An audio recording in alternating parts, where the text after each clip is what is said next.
Барлықтарыңызға сәлем, каналыма қош келдіңіздер. Бүгін баклажаннан хе жасаймыз. Дайындалу өте оңай, дәмі енді ерекше дәмді болады. Дастарханыңызға өте әдемі сән береді. Өзіңізге де келген қонақтарыңызға да ұнайтынына сенімдімін. Ендеше каналыма қазір тіркеліп алыңыз. Каналымда осындай кәріс салатының түр-түрі бар. Ал енді видеоны тамашалайық. Ең алдымен бізге керегі паприка, ащы бұрыш, кориандр кристаллик, чеснок, қант және тұз, уксус, сұйық май керек.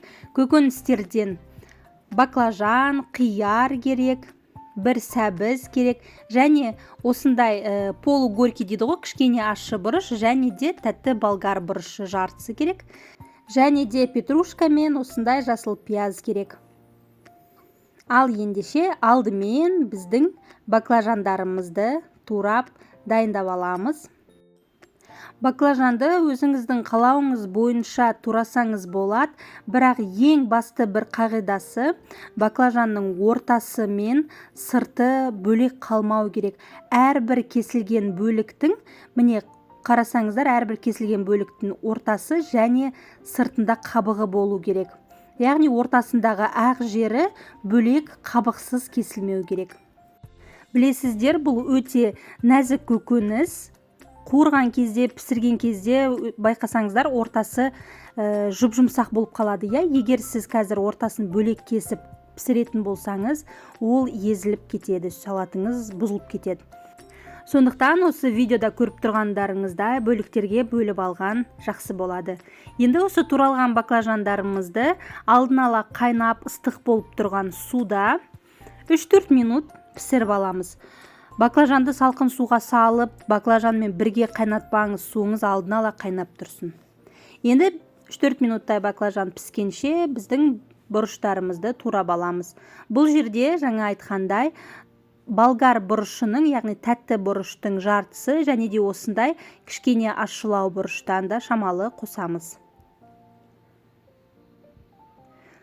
Осындай ұзыншалап, жіп-жіңішке етіп турап дайындап аламыз.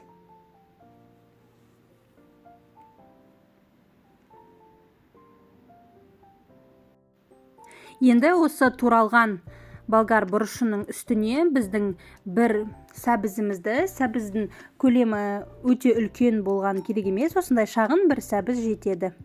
Және де мен әрқашан айтамын, салатқа сәбізді тураған кезде теркаға көңіл бөліңіз.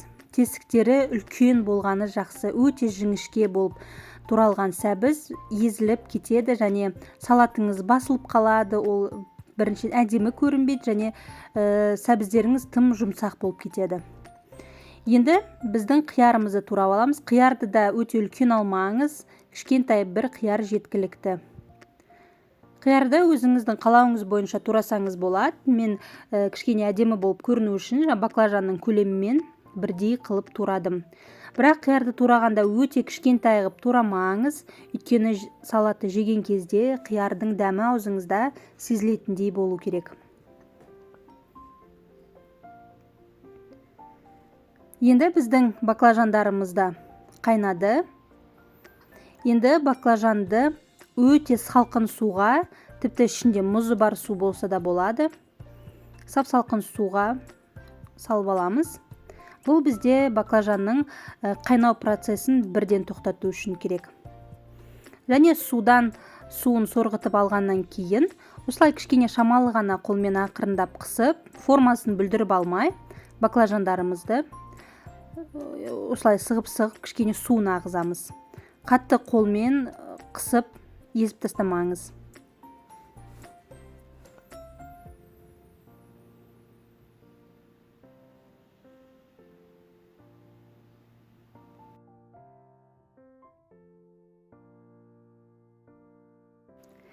Енді осының үстіне бір шай қасық тұзымызды барлық жеріне жететіндей етіп, жақсылап сеуіп аламыз. Және де 2,5 шай қасық қантымызды да себеміз. Қант көп болып көрінгенмен салатта тәтті болып, дәмі қатты сезілмейді.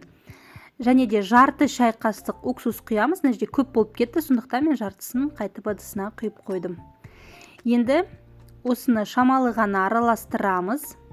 Видеода көріп тұрғандарыңыздай астынан үстіге қарай ғана қырын алып араластырамыз. Себебі біздің баклажандар да жұмсақ және қияр да араластыра берсеңіз езіліп кетеді. Енді осының үстіне кориандр мен кристалликті да сеуіп шығамыз. Және де біздің бір чесногымызды теркадан өткізіп аламыз. Мен чесногым үлкен болып кетті, сыймай, сондықтан кесіп жарты-жартыдан теркадан өткізіп алдық. Енді осының үстіне біздің бір ас қасық паприкамызды және де бір шай қасық ащы қызыл бұрышымызды себеміз. Байқасаңыздар, паприка мен ащы бұрышты ортасына септім, себебі қазір біз майды қыздырып үстіне құямыз. Майды өте қатты ысытып жібермеңіз, жай ғана осылай үстіне құйғанда қырын ғана пышылдайтындай қылып қыздырып аламыз. Енді осының барлығын жақсылап, приправа барлық жеріне жететіндей етіп, ақырындап араластырамыз, төменнен жоғарыға қарай қатты езіп алмаңыз.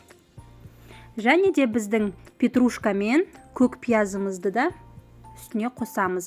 Негізі петрушканың орнына кинза алсаңыз өте дәмді болады, бірақ ұмытпаңыз, кинзаның өзінің бір ерекше иісі мен дәмі бар, сондықтан ол бірінші сізге ұнай ма, ұнамай ма, соны да бірінші көріп алыңыз. Міне осымен біздің салатымыз дайын. 1 сағаттай холодильникте ұстап, кішкене баклажанға приправа сіңетіндей, содан кейін дастарханыңызға ұсынсаңыз болады. Дәмі енді керемет, сөзбен айтып жеткізу мүмкін емес, бірден жасап дәмін көру керек. Осы рецепт бойынша шамамен осындай орташа тарелкадан 2 тарелка шығады. Егер одан көп қылып жасасаңыз, рецепттегі барлық ингредиентті 2 еселеп жасасаңыз болады. Және де дастарханға ұсынар кезде бетіне осылай күнжіт сеуіп қойсаңыз тіпті әдемі болады. Назарларыңызға рахмет, сау болыңыздар.